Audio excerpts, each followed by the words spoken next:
Welcome back to Perfect Takes. I'm your host, Stephen Patton, joined as always by my co host and dear friend, Jake McGuire. And unfortunately, we have to talk about something we did not want to be discussing this Tuesday, and that's another Panthers loss. In fact, this past Sunday marked the 11th straight game in which the Panthers were favorites. And it's the 11th straight time that we've ended with a loss. Not covered, ended with a loss. And I think that's the epitome since 2021. That like when you're expected to go out and win a football game and you can't even do that, it gets a little demoralizing. Yeah, maybe we just need to be the underdogs forever, perpetually. I wouldn't mind that, Going back to 2015, we were 11 and 0 and we were the underdogs going into Dallas on Thanksgiving because Tony Romo came back and then we kind of destroyed him there. Maybe we just have to be underdogs forever. But like you said, just a horrible game the seats were very cool. It was like a fun atmosphere, right? There was actually a ton of Panther fans. Like this would have been the game to capitalize upon, but just another loss. I think you and I have gone to 3 or 4 games since we met each other in college, and each time has been a loss. So I guess we can't go to the same game anymore. But it was just disheartening to see, and it was every single player. The only player I would absolve from having a bad game was Derek Brown, who's just consistently been excellent for the Panthers this season. But the other 52, or I guess 47 players that played, the coaching staff, I thought did a poor job not adjusting to what the Saints were displaying. Just a very bad game all the way around. I wouldn't be so negative on the defense because outside of a few big explosive plays, like we kept them in check. And so obviously it starts in the first quarter. They're in a 3rd and 12. Nick Scorton comes around the edge. It looks like he's gonna pretty much sack Tyler Shuck, end the drive right there, and he's able to move up in the pocket, find Juwan Johnson. They get in the red zone. They end that drive in a field goal. And then a little bit later, they hit Chris Olave down the sideline. JC Horn, he falls down in coverage. And then towards the end of the game, the pull away, you find Juwan Johnson again. JC Horn falls down in coverage. So when your best defensive player on the back end is not winning reps and he loses in those situations, like you're not going to win games. So it stinks that's kind of how that played out on that side of the ball. But I think the defense, they did their part. Special teams, I don't think was horrendous, but when you go to the offensive side, you're not able to get a lot going on the run game, and you're not able to find any answers in the pass game coming off that. It's frustrating because this was a team that you were supposed to be competitive with, and just hearing some of the noise around the locker room, there were several players after the game that came out and said, "Hey, we didn't have a good week of practice. We weren't prepared." And it's like, just because you beat the Green Bay Packers, who were currently at the time the best team in the NFC, doesn't mean you, of all teams, can take your foot off the gas. Like it's just it was one of those things that, like, top to bottom, you did not come into this game prepared, and the couple plays that could have swung your way, if you had actually done your due diligence in practice the week of, maybe those plays go a different way. So I don't know exactly how to pin this on, but I think if we're going to talk about problems, it mainly is on the offensive side. For sure. The practice point that you brought up, I think, is key because, like I mentioned earlier, it's like when Rico Dowdle gets stuffed, there was like just no adjustment. Every 1st and 10, it was still a Rico Dowdle run. Every 2nd and 9, not every second, but a lot of 2nd and 9s, it was still a Dowdle run, and he had a good opening scripted drive. Right, he got the score there. He did no pumps. I thought they were going to flag him for that, but no pumps. So I guess is fine. You don't get fined or you get a penalty. But after that, there's just no juice on offense. I don't think Bryce Young played his best ball. This was probably Young's worst game of the season. I would put it up there with the Jaguars game in week 1, but I thought he didn't see the field very well. And on the times he did see the field well and tried to connect downfield, receivers didn't make the plays, right? We had another McMillan drop where it hit him in both hands. The play toward the end of the game and the back of the end zone, Leggett didn't track the ball. And then on one play in the fourth quarter, Bryce is trying to throw an out route. I don't remember if it was to Jalen Coker or to T-Mac, but it's like he's throwing to a spot, not even looking at the defense. And I think it was Kool-Aid McKinstry that just undercut it and returned an interception for about 20 yards. And I think that's what set up the final score there for the Saints. So really bad game. And he still looks kind of hobbled, but I feel like he could have taken off and ran some a little bit as well. Like just not slow decision making from Young, not seeing the field. The offensive line was struggling all day against the Saints front that doesn't apply a lot of pressure. Cam Jordan had his first sack in almost 2 years because Ike Ekwonu just got beat instantly.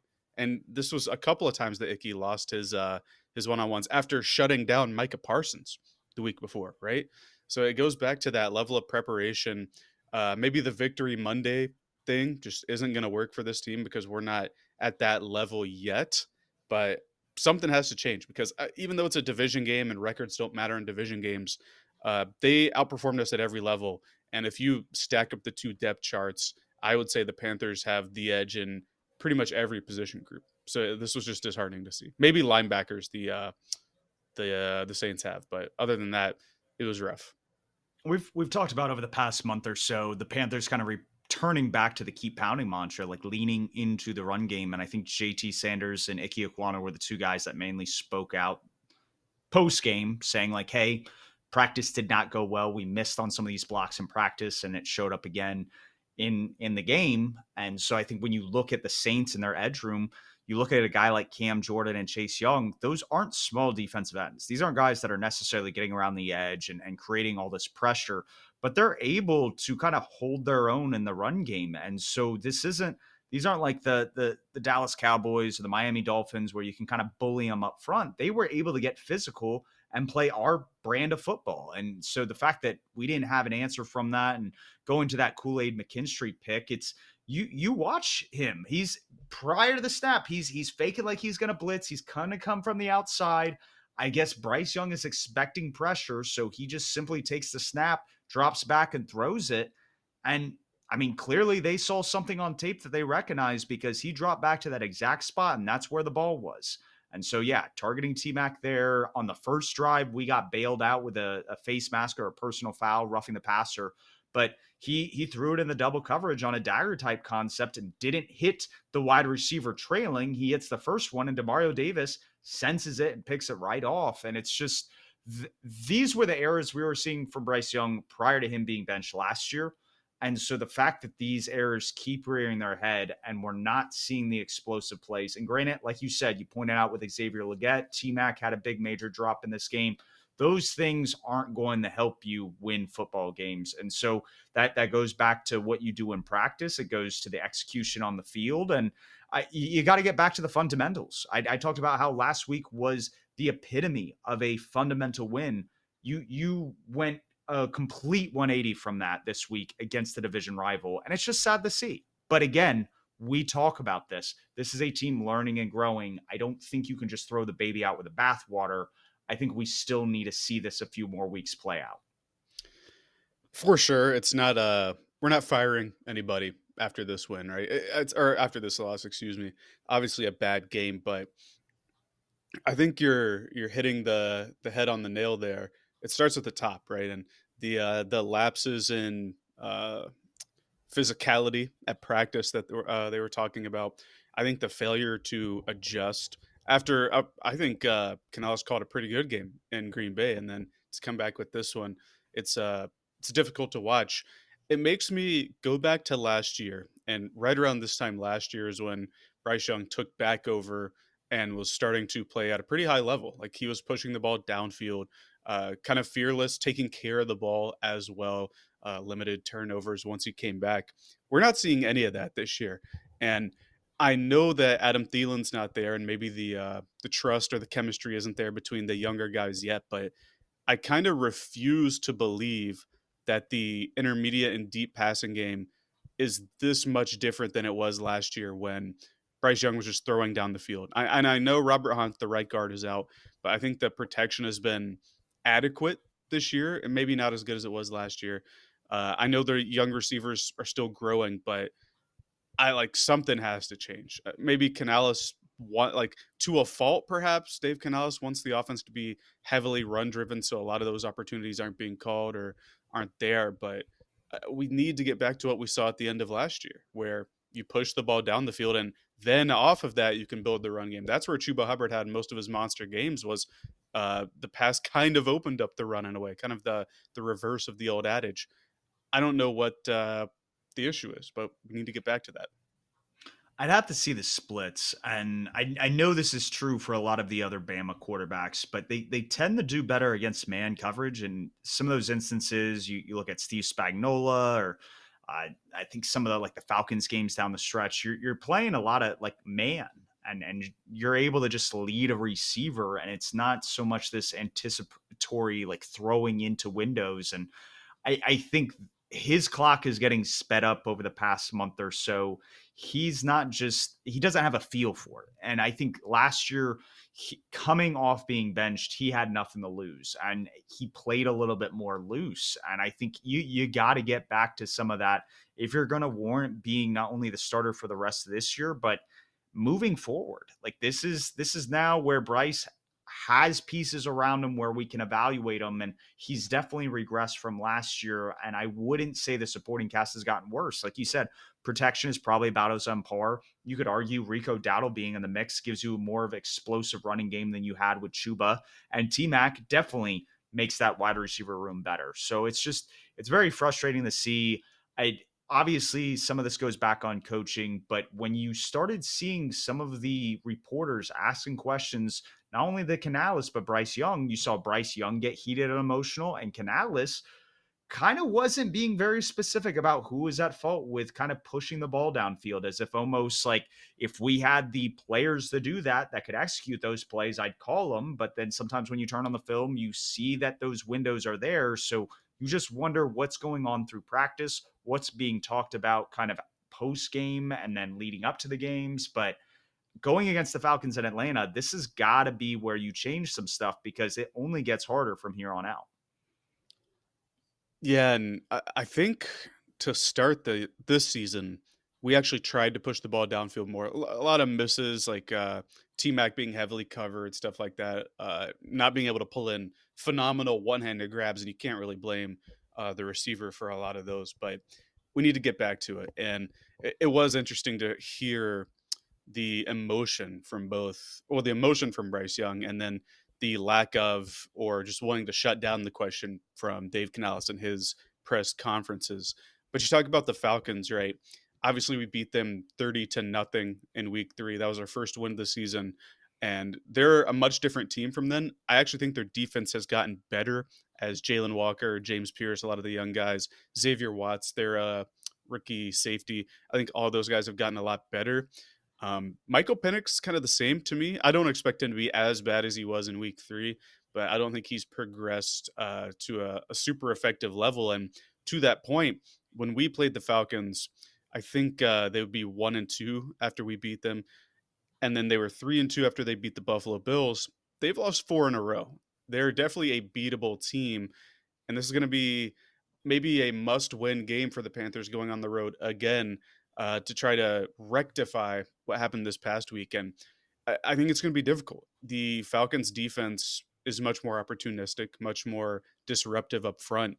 What are some of the keys you're looking at in the Falcons game for us to get back on track? I mean, Jesse Bates has been playing lights out, and Bryce Young's very first game, actually, yeah, it was first game down in Atlanta. I was thinking the first home game against the Saints, back-to-back division games to start his career. But that Falcons game, he got baited a couple times, and so you just wonder if like his clock being sped up, if he's not reading things out and seeing kind of where guys are going. I'm wondering if Bryce was getting away with some things earlier in the year, and now it's like you have to read the linebacker, you have to read the safety, and so when you look at the Falcons and their ability to generate a pass rush, you're going to have to keep them honest by running the football and being good at it. And I think you can do that against this team. The Colts literally ran for over 300 yards on this unit. They are undersized on the defensive line, and where we talked about, hey, the Saints have a big physical defensive line, unlike the Dolphins, the Cowboys. You want to get back to playing your brand of football, just start handing the ball off. You don't need to overcomplicate this. It's getting back to those fundamentals, making sure you have a good week of practice and you're prepared to execute your game plan. And then on defense, I mean, they are spiraling right now. As long as you can keep Bijan in check, I have no doubt JC Horn is going to bounce back from this. He is one of the best players in the league. It was obviously a bad game for him that cost us the game. But this is a situation where I see us bouncing back as long as Bryce Young doesn't get in his own way because of how this matchup is set up. We blank them for a reason. Now, these are grown men, and they aren't going to like the fact that a division rival just spanked them 30-0 about a month or two ago. So you got to keep that in mind. You got to play physical. You got to play your brand of football. But based on our advantages and misadvantages that we have with them, I think this is a game that you can go down to Atlanta and win. I have to agree with you. We're talking about getting Bryce Young and the deep passing offense back to form, but you got to keep pounding the rock. This is the team that you can take advantage of the most, probably in every remaining game on our schedule. I'm talking about run defense because you have the Rams, the 49ers are very injured along their front, so Yeah. maybe them. But then Tampa and Seattle have pretty strong defenses as well. This is the game you got to leave your mark on the ground, and I think with Rico Dowdle now as the starter. You can do some fun stuff there. Like you said, Jonathan Taylor just had a monster game, close to 300 yards. I think another trio of touchdowns for Taylor. He won them that game in the fourth quarter and overtime. You got to be able to run the ball on this team. That keeps their uh, how do I call it? Their opportunistic but very small defense has to keep them honest. Like their edge rushers, James Pierce and Jalen Walker, very good players, right? Players we were higher on in the draft, but still smaller players. You can run at them. So that's the first key. And then build the play action off of that. I want to see more under center stuff. I feel like we were getting away from that in the Saints game, where you and I were giving credit how the offense is starting to evolve. Felt like we walked that one back a bit too much. So start the run, stop their run. Last time we played, Bijan had, I think, 80-ish yards, but it was more, I don't want to call them empty yards, but they were ineffective because the drives didn't end in anything. That's how we have to play. They have a new kicker this time, so I don't know if they'll be missing 2 field goals to start the game. Hopefully they will. And then limiting the passing game, uh, J.C. Horn has to bounce back. And Drake London, I think, there might not be a receiver right now playing more inspired football than Drake London. Maybe Jackson Smith and Jigba for the Seattle Seahawks, but Drake London's been on fire the past couple of games. So if you can hone in on him, maybe funnel it through Kyle Pitts or Darnell Mooney, I think you can be effective as a pass defense. I don't know what to make of this game in terms of predictions because we just got stomped by New Orleans, who to be quite frank, I thought they had no chance, and they came out and played like that. So I'm not sure how to take this game. How are you leaning in this game? Bearing in mind that while Bryce Young hasn't been great on the road, the one place he has played great at outside of Bank of America Stadium is the Falcons Stadium. That's where he played like all his SEC championships. The one natty he played in was there. Like it's not an unfamiliar territory.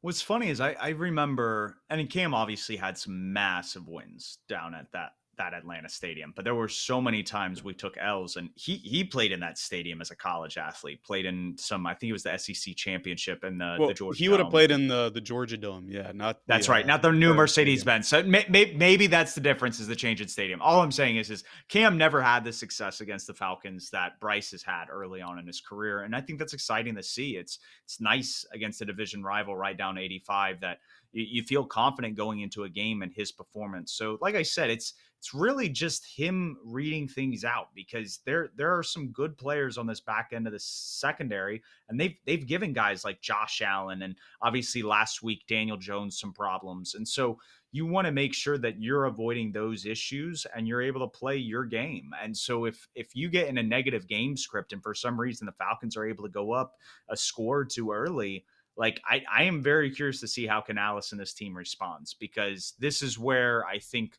we've seen this year, even last year, some of these losses can start looking like blowouts. And I think the last thing you want after a demoralizing loss against the Saints is to get blown out on the road right before playing teams like the Rams and the 49ers. So this is a game where you need to tighten up. You need to figure out who you are as a team and leave it out there on the field. There are going to be ups and downs the rest of this year, but playing a game that you know you can win and play to your brand, it's just this is a calling card, and you can't go away from that. Where all the media is going, where are the deep passes? I remember like a month or two ago when a lot of people had questions about like the Eagles and their ability to open things up, that they started just passing a bunch the next week, and it didn't necessarily help them. And so it's don't follow this pendulum swing just because you're hearing what the media is talking about. Like there is a clear path to victory, and I don't think it's putting the ball in Bryce Young's hands. I have to agree. I think you have to play your brand, like you're talking about. I would almost call this a must win, not in the sense of, oh, if we don't win this, we're missing the playoffs. I think playoffs are a distant light at this point. This is a must win because this is a team that you can beat if you play your particular brand of football. And in order for me to have faith in Bryce Young and Dave Canales and this group, we got to get back to that. And so I think that's where I'm going to leave or to begin my take. I talked about before the show that I didn't have a take in me. The Carolina Panthers just killed my soul, and I don't have any more takes. But I think my take is going to be that the Panthers rush for over 150 yards in this game. I think they're really going to commit to running the ball. I don't think we're going to see like we might see a obligatory play action like deep over or something at the beginning of the game like in the script, but I really think we're going to have to run the ball in this one. So over 150 yards. Most of it's probably going to go to Rico Dowdle, but that's where I'm at with this game. Do you know how many times Bryce Young has passed for over 200 yards this year?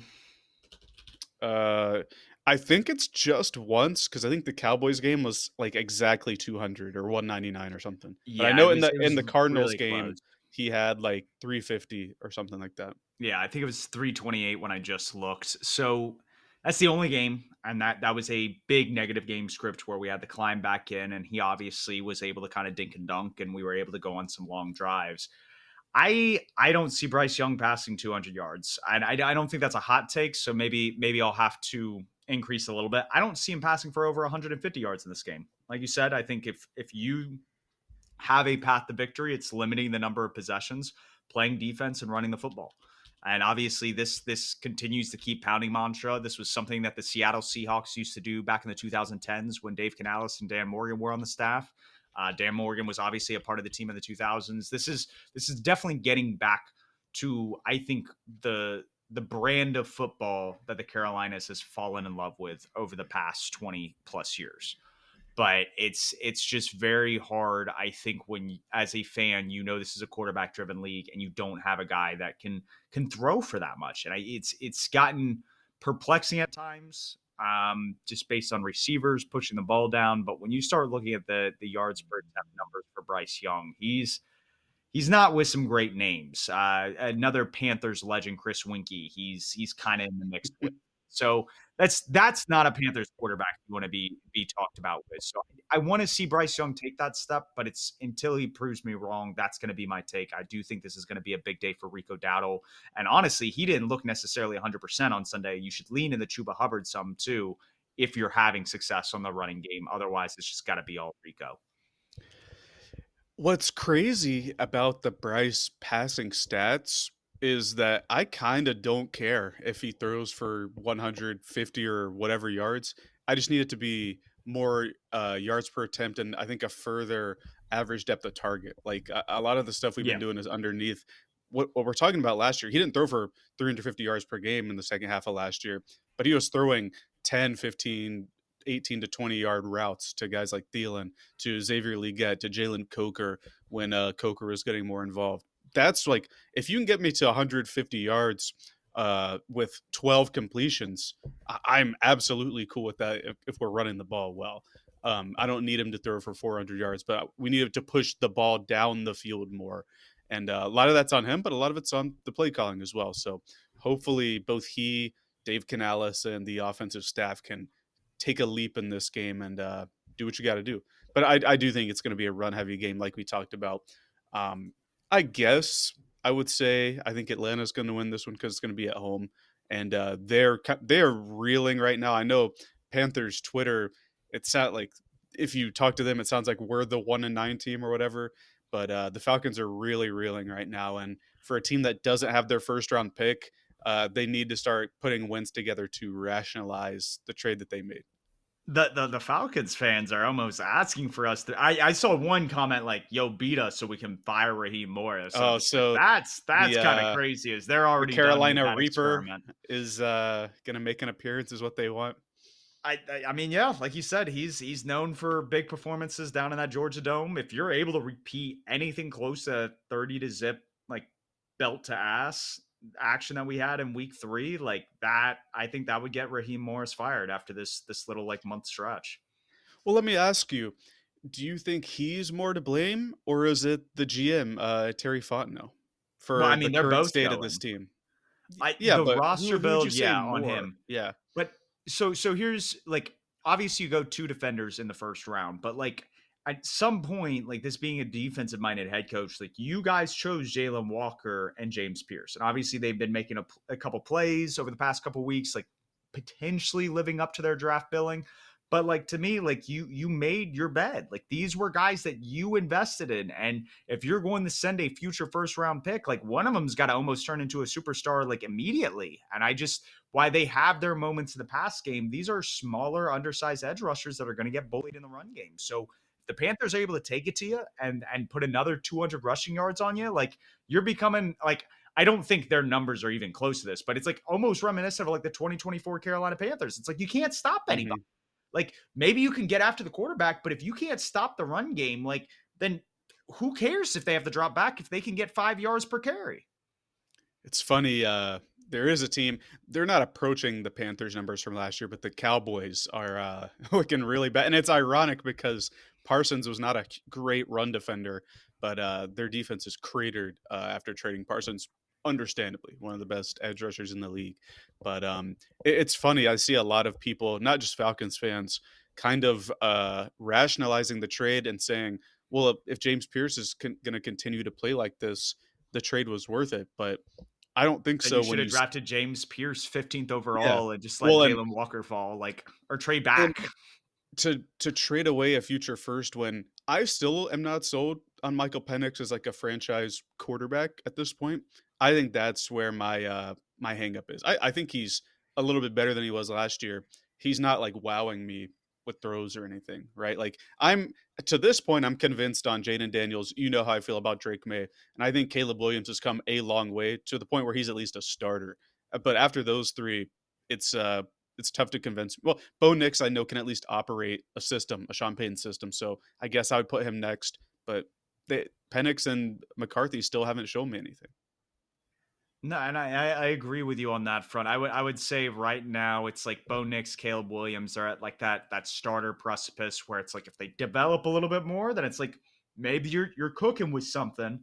But it's like if you don't develop anymore, it's like then maybe you're on that line where it's like you're not a viable kind of like franchise quarterback. But there's been very little with Penix and McCarthy's games that have shown I think they got it, but McCarthy again, you compare his like first 4 games with like Caleb Williams, Bo Nix, some of their first 4 games, it's very similar. So it's hard for me to put McCarthy in that breath, but I think at this point you're right about Penix. We've seen enough game tape on him, and I think it's his base. He doesn't sit very well, and I think some of that is because of the injuries he sustained to his ACLs in college and just dealing with knee injuries and probably not building some of the better mechanics.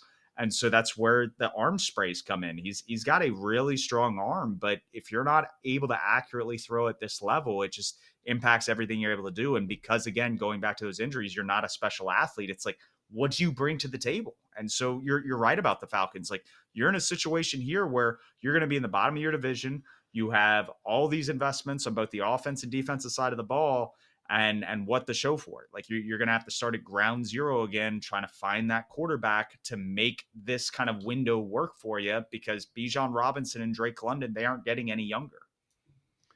Last point that I'll bring up here about the Falcons. We've deviated away from the Panthers at this Yeah, point, no, this but was like, yeah, we're uh, just talking about. you had a take earlier, maybe at the start of the season, where you said you actually thought Atlanta would finish last in the Worse. division behind the New Orleans Saints. And with the Saints win this past week, they're only a game and a half back from the Falcons. The Saints sit at 2-8. They haven't had their bye week yet. Their bye week is this week. and the Atlanta Falcons are 3-6. So could you imagine that the Falcons continue to spiral and give the Rams a top 8 pick or something, where in a quarterback class where they could take a guy like Lenore Sellers from South Carolina, sit him behind Matthew Stafford for a year, and then be ready to roll in 2 or 3 years? That's just kind of scary to think about if you're a NFC West fan that's not a Rams fan. Yeah, and to go with the Falcons bit, after they play us, they'll play the Saints, who are going to be coming off their bye. They play the Jets, which should be a win, and then it's like you play the Seahawks, you play the Bucks. Cardinals will be an interesting game. I'm not sure about that one. You're going to be in Arizona for that one.